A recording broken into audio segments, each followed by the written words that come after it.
नमस्कार मंडळी, मी अक्षय. स्वागत आहे तुमचं पुन्हा एका नवीन व्हिडिओमध्ये. तर जसा पावसाळा सुरू होतो त्यानंतर धबधबे आणि धरण जे आहे हे लोकांचे खूप आकर्षण ठरतात. खूप पर्यटक धबधबे बघण्यासाठी पावसाळ्यात आकर्षक असतात.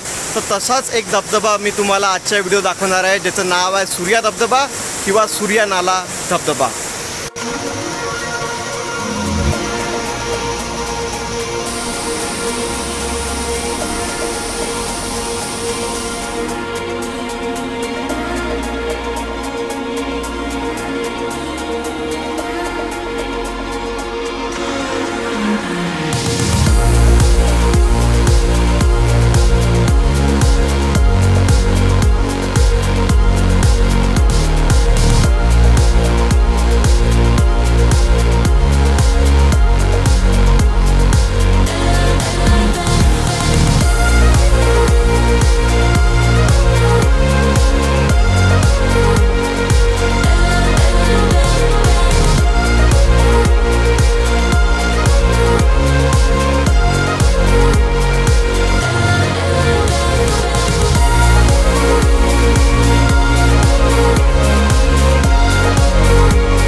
मेळघाट व्याघ्र प्रकल्पात तसे तर भरपूर धबधबे आहेत आणि आपण सुद्धा आणखी धबधबे एक्सप्लोर करणार आहोत. पण आजचा जो व्हिडिओ आहे तो व्हिडिओ असेल या सूर्या धबधब्याबद्दल. आणि हा सुद्धा एक फेमस असा धबधबा आहे आपल्या मेळघाट व्याघ्र प्रकल्पातला. जर तुम्हाला या धबधब्याला यायचं असेल तर हा धबधबा साधारणतः अकोल्यावरून एक 80 ते 90 किलोमीटर अंतरावर असेल.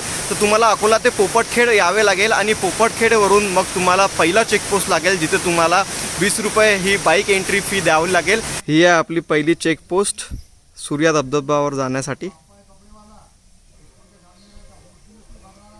आणि पहिल्या चेकपोस्टपासून मग तुम्हाला यावं लागेल एक 5 ते 6 किलोमीटर अंतरावर दुसऱ्या चेकपोस्टला. तपासणी नाका खटकाळी. किती रुपये पावतीचे? 110 गाडीचे 30, 40. अच्छा, ते तुम्हाला सुद्धा पर हेड 40 रुपये एंट्री फी द्यावी लागेल. आणि मग तिथून 6 किलोमीटर अंतरावर हा आपला सूर्या धबधबा आहे. सेकंड चेकपोस्टवरून आल्यावर आम्ही आमची बाईक इथे पार्क केली आहे आणि इथून आता या ठिकाणाहून थोडं आपल्याला आतमध्ये जाऊन आपण आपल्या धबधब्याजवळ पोहोचू.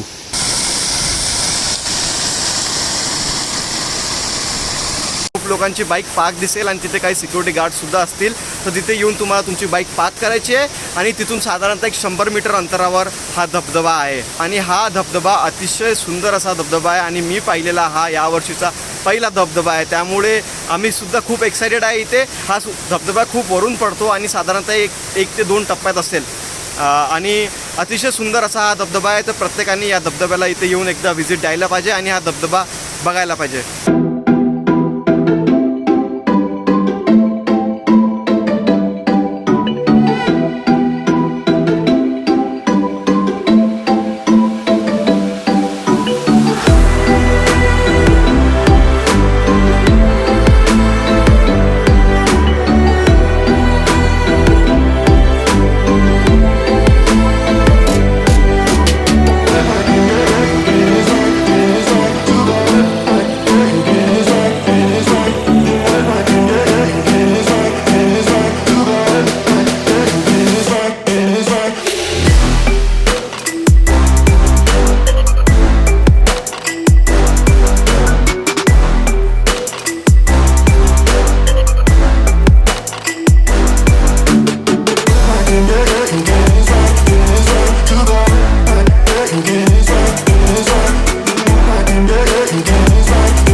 असंच वॉटरफॉलच्या बाजूला बसून मी आणि आमचे गणेश भाऊ ॲज युजल मजे घेत आहे आणि एक नंबर वातावरण आहे. तर गणेश भाऊ काय म्हणता? No comment. आणि या धबधब्याबद्दलची सगळी माहिती मी बाकीची डिस्क्रिप्शनमध्ये दिलेली आहे. जर तुम्हाला काही प्रश्न असतील तर एकदा डिस्क्रिप्शन तुम्ही नक्की वाचा.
तर निघताना आता आम्ही मस्त एक नंबर तिथे आंघोळ केली. खूप ओलो आम्ही पाण्यात आणि आजचा दिवस चांगल्याचा एकदम चांगला झाला. एक नंबर.